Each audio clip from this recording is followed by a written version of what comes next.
Hanya Bu, saya kasih tahu, jaga suami tak baik-baik.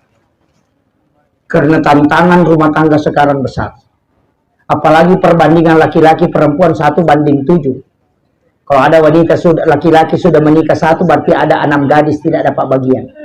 Itu bahaya. Dulu itu Pak orang cuma curi emas, curi sapi, curi mesin. Sekarang ada juga orang sudah curi suami. Rasulullah sudah mengajarkan doa. Bismillahi ala nafsi wa mali wa ahli. Bismillahi masya Allah la quwata illa billah. Baca 7 kali di waktu maghrib, 7 kali di waktu subuh. Insya Allah keluarga kita, anak-anak kita, suami kita tidak akan diganggu orang lain. Karena inilah doa yang menitip Rasulullah kepada kita supaya keluarga kita tidak diganggu.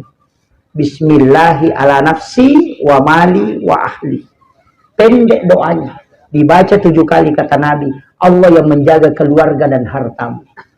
Sudah hafal Bu? Bismillahi ala nafsi wa mali wa ahli. Baca 7 kali.